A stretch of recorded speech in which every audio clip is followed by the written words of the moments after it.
Hello my dear viewers and sweet subscribers. ఈరోజు మీకు ఈ వీడియోలో ఏం చెప్పాలి అనుకున్నానంటే, ఒక స్టూడెంట్ తన ఎక్స్ప్రెస్ చేసిన విషయాలు చదువుకు సంబంధించి మీతో షేర్ చేయాలనుకుంటున్నాను. అది నేను కూడా గమనించిన విషయం కూడా. లాంగ్వేజ్, పర్టికులర్లీ లాంగ్వేజ్ సంబంధించి డిస్కషన్ జరిగింది మా స్టూడెంట్ రాజేష్కి నాకు మధ్య. అసలు ఏంటి ప్రాబ్లం అంటే, చంద్రసూర్య, రాజేష్ ఇద్దరు కలిసి ఒకేసారి ఒక చదవడం, ఒక క్వశ్చన్ పేపర్ని ఆన్సర్ చేయడం అనేది ఇద్దరు కలిసి ఒకేసారి మొదలుపెట్టారు. కానీ చంద్రసూర్య ఫాస్ట్గా వెళ్ళిపోతుంది, రాజేష్ వెళ్ళలేకపోతున్నాడు. తన బాధ ఏంటి అంటే, తనట్లా నేను ఎందుకు చదవలేకపోతున్నాను. చదవడంలో ఇద్దరు బాగానే చదువుతారు, అక్కడ వరకు బాగానే ఉంది. రాయడం వచ్చేటప్పటికి ఈ రాజేష్కి చాలా స్పెల్లింగ్ మిస్టేక్స్ వచ్చేస్తున్నాయి. రాజేష్ బాధ ఏంటి, నేను ఎందుకు తనట్లా రాయలేకపోతున్నాను, అసలు నాలో ఫాల్ట్ ఎక్కడుంది. మ్యామ్ క్లాస్లో కూడా మా ఫ్రెండ్స్ అందరూ కూడా చాలా బాగా రాసిస్తారు, ఫస్ట్ టైం రాసుకుని వెళ్ళిపోయినా వాళ్ళలో ఒక్క మిస్టేక్ కూడా ఉండదు, మరి నేను ఎందుకు అలా రాయలేకపోతున్నాను అని.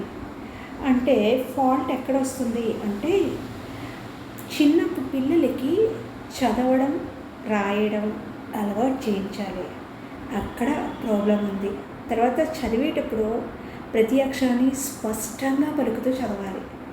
అది ఎందుకు చెప్తున్నాను అంటే, వాళ్ళు రాసినప్పుడు తెలుస్తుంది, వాళ్ళు ఓహో ఇలా పలికారన్నమాట, అందుకే ఇలా రాశారు అని అర్థమవుతుంది. అంటే మనం ఎలా పలికితే వర్డ్ని మనం రాసేటప్పుడు కూడా అలాగే రాస్తాం. అది రాసినప్పుడే తెలుస్తుంది, వీళ్ళు ఈ వర్డ్ ఇలా పలికారన్నమాట, అందుకే రాసేటప్పుడు ఇలా రాశారన్నమాట అని. మనకు అప్పచెప్పేటప్పుడు ఫ్లోలో అది అప్పచెప్పిస్తున్నప్పుడు తెలియదు. ఏదైనా ఆన్సర్ మనకి చెప్పేటప్పుడు ఫ్లోలో ఆ వర్డ్ వాళ్ళ అక్షరాలు ఎగ్జాక్ట్గా ఎలా పలుకుతున్నారో అనేది మనకు తెలియదు. వాళ్ళు రాసినప్పుడు నేను రెక్టిఫై చేసి కరెక్ట్ చేసినప్పుడు వాళ్ళు ఐడెంటిఫై చేస్తున్నారు. ఫర్ ఎగ్జాంపుల్ శైవము ఉంది, ఎవరు పాండ్యరాజునికి వెర్రి శైవం ముదిరి అని ఉంటుంది. అది శైవము తను ఎలా పలికాడు అంటే శైవము అని పలికాడు. సయవము, శైవము స్పీడ్గా అన్నప్పుడు శైవము శైవము రెండు ఒక్కలాగే వినిపిస్తాయి. అది రాసినప్పుడు మనకు తెలుస్తుంది, ఓహో వీడి శైవంని శైవము అని పలికాడు అనమాట అన్న విషయం. తను అది చూసుకొని ఓహో అని. ఇవాళ మ్యామ్ మీరు అలా ఎలా మిస్టేక్స్ని దిద్దగలుగుతున్నారు, మీకు ఎలా వస్తుంది, ఇక్కడ ఈ ఒత్తు వస్తుంది లేకపోతే ఇది వస్తుంది, మీకు ఎలా తెలుస్తుంది, నాకు ఎందుకు తెలియట్లేదు, లేకపోతే చంద్రసూర్య కూడా రాసేయగలుగుతుంది కదా, నేను ఎందుకు రాయలేకపోతున్నాను, మిగతా వాళ్ళు ఎందుకు రాస్తున్నారు అంటే, మనం పలికేటప్పుడే చాలా జాగ్రత్తగా, వర్డ్ ప్రొనౌన్స్ చేసేటప్పుడే జాగ్రత్తగా ప్రొనౌన్స్ చేయాలి, ప్రతి అక్షరాన్ని గుర్తించాలి. పలకడంలో ప్రాబ్లం ఉన్నప్పుడు రాయడం కూడా ఆటోమేటిక్గా మిస్టేక్స్ వస్తాయి. అది ఏమవుతుందంటే, నేను గమనించిన వరకు టీచింగ్లో కూడా ఇప్పుడు రాజేష్ ఏమంటుందంటే, మీకులాగా పలకరు మేడం టీచింగ్లో, అది నేను కూడా గమనించాను. ఇప్పుడు ఆ నేర్పించేటప్పుడు ఆ ఈ అనేస్తారు, ఈ అలా పలికించేస్తారు. కానీ అసలు ఎలా పలకాలి, పొట్టిగా పలకాలి, ఈ ఆ డిఫరెన్స్ని అబ్జర్వ్ చేస్తే వాళ్ళకి ఎక్కడ దీర్ఘం వస్తుంది ఎక్కడ రాదు అన్న విషయం అర్థమవుతుంది. ఇప్పుడు రాజ్యాన్ని అని ఉందనుకోండి, నీ కింద నా ఒత్తి వాళ్ళని ఎలా తెలుస్తున్నా అని అడుగుతున్నాడు.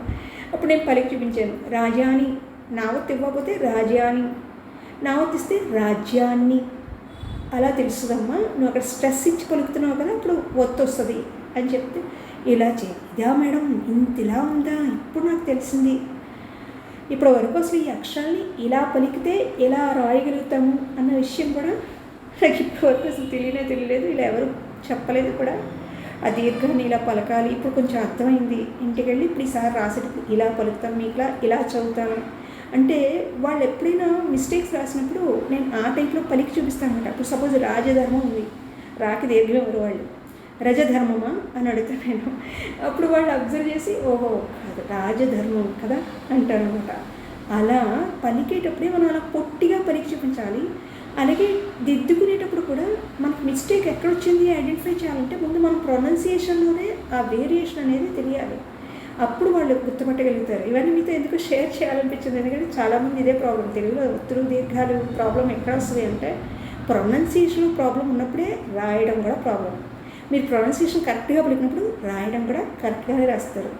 అలాగే రాజ్యాన్ని ఉంది, తను ఎలా రాశాడంటే దాకి యావత్తు ఇచ్చాడు, రాజ్యాన్ని, దాకి యావత్తు రాజ్యాన్ని, రాజ్యాన్ని అప్పు చెప్పినప్పుడు మనం అస్సలు ఐడెంటిఫై చేయలేమండి. అది రెండు ఒక్కలాగే పలుకున్నట్టు వినిపించడానికి ఎలా ఉంటుందంటే ప్రొనౌన్సియేషన్ అంత క్లారిటీ అస్సలు కనిపించదు. ఫ్లోలో వాళ్ళు వెళ్ళిపోతున్నప్పుడు, వాళ్ళు రాసినప్పుడు తెలుసు, ఓహో వీడి వర్డ్ ఇలా పలికాడు అనమాట. అప్పుడు నేను దిద్దేటప్పుడు అమ్మ ఇది రాజ్యాన్ని జా కదా, ఆ అక్షరాన్ని కూడా అలా ఐడెంటిఫై చేయలేకపోతున్నాడు అనమాట. తను అక్కడ ప్రాబ్లం వచ్చింది, పలకడం చదవడం అలా.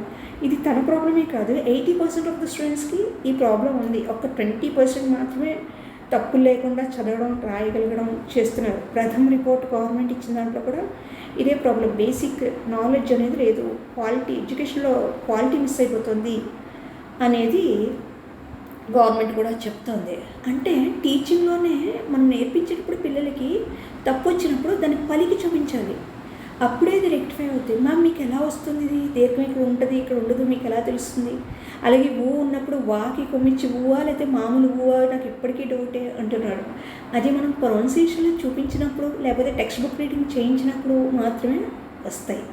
ఇవన్నీ పిల్లలకి ఆ హ్యాబిట్స్ మనం కల్టివేట్ చేయాలి. ఇంట్లో టెక్స్ట్ బుక్ రీడింగ్ అనేది కంపల్సరీగా వాళ్ళకు వాళ్ళు ఖచ్చితంగా చదువుకునేలా మనం ఎంకరేజ్ చేయాలి. పేరెంట్స్ చదువుకోకపోయినా పర్వాలేదు, కానీ పుస్తకంలో ఈ పేర నాకు చదివినిపించు అన్నా చాలు. తను చదవగలుగుతున్నాడు అంటే ఇంకా తప్పులు అవి ఉన్నప్పుడు నెమ్మదిగా తనే రెక్టిఫై చేసుకోవడము, నెమ్మదిగా అది ఆటోమేటిక్గా వస్తుంది. ఎందుకు చెప్తున్నా అంటే అన్ఎడ్యుకేటెడ్ పేరెంట్స్ కూడా పిల్లల్ని చాలా బాగా చదివిస్తున్నారు. ఏంటి అంటే వాళ్ళకి ఏమీ రాకపోయినా బుక్ తీసి ఇది రాసి చూపించి నాకు అని అనడం, అక్కడ టెక్స్ట్లో లాగా ఉందో లేదో చూడడం, అలా చేసినప్పుడు చాలా వరకు ఇంప్రూవ్ అవుతున్నారు. అంటే పేరెంట్స్లో కూడా కొంత కేర్ అనేది పిల్లల పట్ల ఉండాలి. ఇది కాక అసలు పేరెంట్స్ కాకుండా టీచర్, ట్యూషన్ కాకుండా స్కూల్ కాకుండా సెల్ఫ్ స్టడీ అనేది పిల్లలకి చిన్నప్పటి నుంచి అలవాటు చేయాలి మనం. అది ఎప్పుడైతే అలవాటు చేస్తామో మంచి స్టాండర్డ్ పిల్లలకి ఆటోమేటిక్గా వస్తుంది. ఆ తర్వాత వాళ్ళు స్కూల్లో చెప్పే విషయాలను ఓపికగా వినాలి. చాలామంది విసుకుంటారే వెళ్ళరు, ఇప్పటిదాకా పనిచేసి అలసిపోయి ఉన్నాను ఇప్పుడు ఏదో సోచ్ చెప్తావు అనేసి డిస్కరేజ్ చేసినా కూడా మనం అవి పంచుకోలేము. ఇప్పుడు నేను స్టూడెంట్తో చాలాసేపు చర్చించిన తర్వాత నాకు ఈ విషయాలు చేసాయి. మాకు స్కూల్లో ఇలా ఎప్పుడు చెప్పలేదు మేము.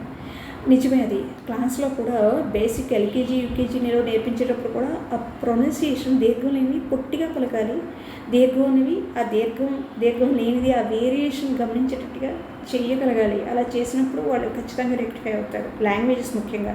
అలాగే ఇంగ్లీష్కి వచ్చేటప్పటికి క్యాపిటల్ లెటర్స్ ఉండవండి. సెంటెన్స్ స్టార్టింగ్లో క్యాపిటల్ లెటర్స్, డౌన్స్కి క్యాపిటల్ లెటర్స్ ఉండాలన్న విషయం అసలు మా నాగశ్రీని అడిగితే అసలు నాకు ఈ విషయం ఇప్పటి వరకు తెలియదు మ్యామ్, అలవాటు లేదు అంటుంది అమ్మాయి. అంటే ఇంగ్లీష్ టీచర్ ఆ కేర్ చూపిస్తే బాగుండేది, కానీ పూర్తిగా టీచర్స్ని కూడా బ్లేమ్ చేయడానికి లేదు. స్ట్రెంగ్త్ చాలా ఎక్కువ ఉంటుంది. ప్రతి స్టూడెంట్కి ఇండివిజువల్ కేర్ అనేది చాలా కష్టం తీసుకోవడం, టీచర్ని బ్లేమ్ చేయడానికి అయితే లేదు. మేమైతే నేను స్కూల్లో టీచర్గా చేసేటప్పుడు అయితే స్టాండర్డ్ పూర్గా ఉన్న పేరెంట్స్ని స్కూల్కి రప్పించి బాబుకి ఎక్కడైనా ట్యూషన్ పెట్టించండి. అప్పట్లో నేను ట్యూషన్ చెప్పేదాన్ని, కానీ స్కూల్ నుంచి వచ్చేటప్పటికే చాలా టైం అయిపోయేది. అందుకని కన్ఫర్మ్గా ట్యూషన్ చెప్తానో లేదు, స్కూల్లో నుంచి వచ్చాక కూడా ట్యూషన్ చెప్పేదాన్ని. కాకపోతే నా ట్యూషన్లో జాయిన్ అవ్వమంటే మళ్ళీ అది ఏమైనా ప్రాబ్లం అవుతుంది. స్కూల్లో స్కూల్ టీచర్స్ ఇంటి దగ్గర ట్యూషన్ చెప్పకూడదు యాక్చువల్గా, అలా అనుకుంటారని స్టాండర్డ్ బాగాలేని వాళ్ళని ఖచ్చితంగా ట్యూషన్ ఎక్కడో చోట, మా దగ్గర మాత్రం నేను అసలు చెప్పేదాన్ని కాదు. కానీ వాళ్ళు ఏమనుకునేవారంటే స్కూల్లో టీచర్ అయితే బెటర్ అన్నట్టుగా తీసుకొచ్చేవారు. ఇప్పుడు పరిస్థితి ఏంటి అంటే ట్యూషన్ ఉండడం తప్పు అయిపోయింది.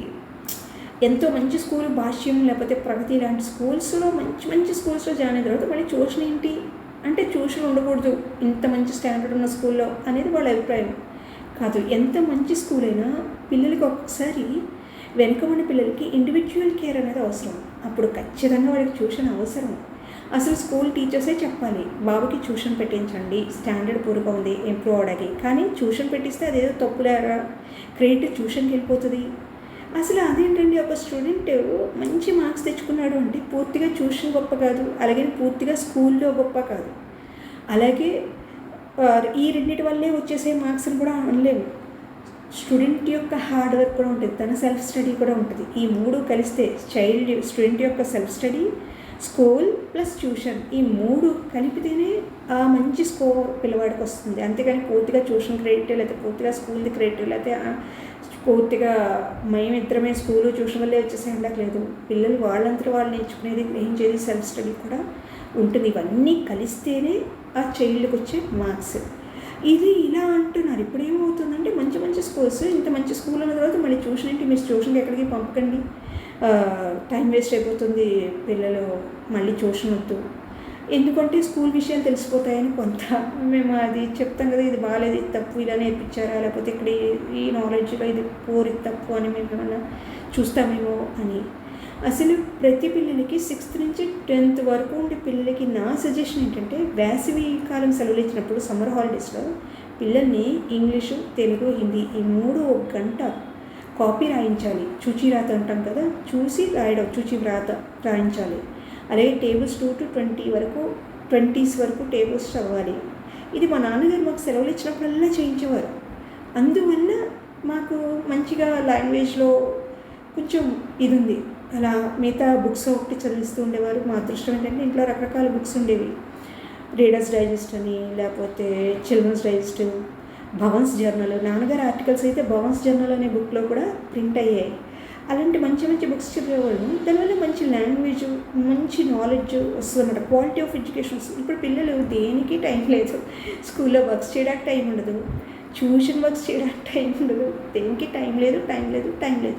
ప్రాబ్లం ఏంటంటే ఇప్పుడు ఇచ్చిన వరకు వాళ్ళు అప్పుడు చేయరు. ఇప్పుడు సపోజ్ ఒక ఎస్ఎం అంటే స్టడీ మెటీరియల్ ఫినిష్ చేయమని ఒక 1 week టీచర్ టైం ఇచ్చింది అనుకోండి, వీడు ఈ 6 రోజులు రాయడు. ఆ లాస్ట్ డేనే దాన్ని రాసేయాలి. నాకు టైం సరిపోవట్లేదు, హోంవర్క్లు చేయలేకపోతున్నాను. ఇది ప్రాబ్లం. ఎప్పటి వరకు అప్పుడు చేసుకుంటే టైం ఖచ్చితంగా సరిపోతుంది నన్ను అడిగితే. అసలు మా టైంలో ఎడ్యుకేషన్ ఎలా ఉండేది అంటే, ఇంత స్ట్రెస్ ఇలాగా అసలు ఇలాంటి ఎడ్యుకేషన్ లేదు బాబు. మేము 10th ఉన్నప్పుడు కూడా మాకు SGPW పీరియడ్ అని ఉండేది, స్కూల్ యూస్ఫుల్ ప్రొడక్టివ్ వర్క్స్ అనే క్లాస్ ఉండేది. అలాగే గేమ్స్ పీరియడ్ ఉండేది. ఈవెన్ 10th కూడా గేమ్స్ పీరియడ్ ఉండేది. అలాగే మోరల్ సైన్స్ క్లాస్ అని ఉండేది, MI మోరల్ ఇన్స్ట్రక్షన్ క్లాస్ ఒకటి ఉండేది. అలా ఇవన్నీ ఉంటూ చదువుకునేవాళ్ళం చాలా ఫ్రీ అట్మాస్ఫియర్లో. ఇప్పుడు ఇవేవి ఉండవు. SGPW అనే వర్క్ ఉండదు, ఆ పీరియడ్ ఉండదు, గేమ్స్ పీరియడ్ ఉండదు, MI ఉండదు, మోరల్ ఇన్స్ట్రక్షన్ ఉండదు, ఏమీ ఉండవు. ఎంతసేపు చదువు అంతే. ఇంకొకటి డ్రాయింగ్ పీరియడ్ కూడా ఉండేది మాకు, మర్చిపోయాను. డ్రాయింగ్ పీరియడ్ కూడా, అదర్ దాన్ స్టడీస్, ఈ 4 periods ఉండేవి. తర్వాత ఈవినింగ్ స్కూల్ అయిపోయిన తర్వాత 5 to 5:30 అనుకుంటే అరౌండ్ ½ an hour క్లబ్ అని పెట్టేవారు. సోషల్ క్లబ్ అని, తెలుగు క్లబ్ అని. ఆ క్లబ్లో ఏంటి అంటే ఏమైనా కొత్త విషయాలు చదివించడం, లేకపోతే రీడింగ్ స్కిల్స్ ఏమైనా ఉంటే లేపి చదివించడం, ఆ జీకే క్వశ్చన్స్ అడగడం, ఇలాంటివి జరిగేవి ఈవినింగ్ క్లాసెస్లో. ఇప్పుడు అసలు అలాంటివి ఏవీ లేవు. చైల్డ్ 10th classకి వచ్చారు అంటే అంతే, ఆ సబ్జెక్ట్స్ చదివించడమే. ఈవెన్ నేను కూడా ఒకసారి ఓన్లీ ఎగ్జామ్ ఫార్మాట్లో అలా వెళ్ళిపోవడమే తప్ప సరైన నాలెడ్జ్ ఇద్దామంటే అసలు జరగని పనిలా అయిపోతుంది. కాబట్టి నేను పిల్లలకి చెప్పేది ఏంటంటే, స్కూల్ కాకుండా, ట్యూషన్ కాకుండా కొంత సెల్ఫ్ స్టడీ అనేది కూడా కావాలి. ఇక మంచి ఎడ్యుకేషన్ మీకు కావాలి అంటే, అలాగే ఇప్పుడు నేను చేస్తున్నది ఇంకొకటి ఏంటంటే, పిల్లలు మొబైల్కి ఎడిక్ట్ అయిపోతున్నారు. అది మేము కూడా ఎడిక్ట్ అయిపోతూ ఉంటాం, కానీ పిల్లలైతే అస్సలు దాన్ని ఎడిక్ట్ అవ్వడం అనేది నేను అసలు ఎట్టి పరిస్థితిలో సమర్థించలేను. పిల్లలు అలా మొబైల్కి ఎడిక్ట్ అయిపోతున్నారు అంటే ఫాల్ట్ మీదే. ఎందుకంటే వాళ్ళకి మంచి మంచి బుక్స్ అందుబాటులో ఉంచాలి, ఇంట్రెస్ట్ కల్పించాలి. మంచి మంచి విషయాల్ని చదవడంలో ఇంట్రెస్ట్ కల్పిస్తే చదవడం అవుతుంది, నాలెడ్జ్ వస్తుంది, ఈ రీడింగ్ స్కిల్స్, రైటింగ్ స్కిల్స్ కూడా ఇంప్రూవ్ అవుతాయి. సపోజ్ అట్లీస్ట్ న్యూస్ పేపర్ వేయించుకున్నా చాలు, ఆ న్యూస్ పేపర్ పిల్లలతో చదివించడం చాలా మంచి నాలెడ్జ్ వస్తుంది, రీడింగ్ స్కిల్స్ ఇంప్రూవ్ అవుతాయి, రైటింగ్ స్కిల్స్ ఇంప్రూవ్ అవుతాయి.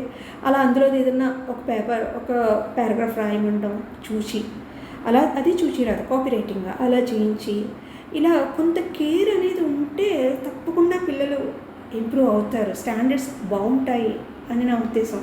అంటే కొంత టీచింగ్లో ఫాల్ట్ ఉంటుంది, కొంత స్టూడెంట్ క్యాచ్ చేయడంలో ఫాల్ట్ ఉంటుంది, ఏది ఎలా చదవాలి అనేది స్పష్టంగా చదవకపోవడం వల్ల కూడా కొంత ఫాల్ట్ ఉంటుంది. పూర్తిగా టీచర్ని కూడా బ్లేమ్ చేయలేం, చాలా ఎక్కువ స్ట్రెంగ్త్ ఉంటుంది. ఇండివిజువల్ కేర్ అనేది టీచర్ ఇవ్వాలి అంటే క్వైట్ ఇంపాసిబుల్, రియలీ నిజంగానే అది అసాధ్యమైన పని. ఎందుకు అంటే పర్టికులర్ సిలబస్ అవగొట్టడానికే టైం సరిపోవట్లేదు, లెసన్స్ అవగొట్టాలి, మళ్ళీ వాళ్ళకి టెస్టులు పెట్టాలి, ఈ సైకిల్, ఈ మాడ్యూల్ సరిపోతుంది అనమాట. సో నేను చెప్పేది ఏంటంటే, పిల్లలు మీకు మీరే స్వయంగా ఆసక్తి కనపరిచి చదువుకునే పిల్లలు ఖచ్చితంగా మంచి ర్యాంక్స్ తెచ్చుకుంటున్నారు, ఇంట్రెస్ట్ ఉండి.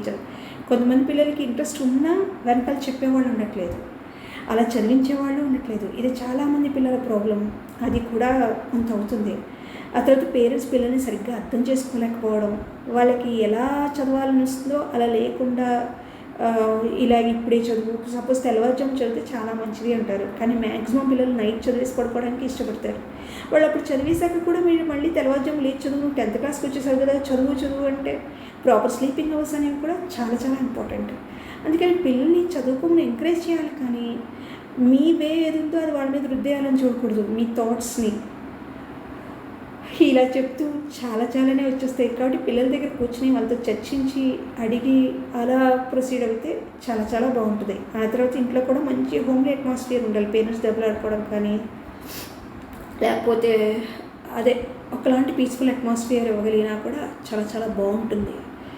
అది కూడా చెప్పడం తేలికే ఇవన్నీ నేను ఎందుకో ఇవన్నీ మీతో షేర్ చేయాలి అని అనిపించింది. Thank you so much for watching. Keep watching. Love you all. Bye.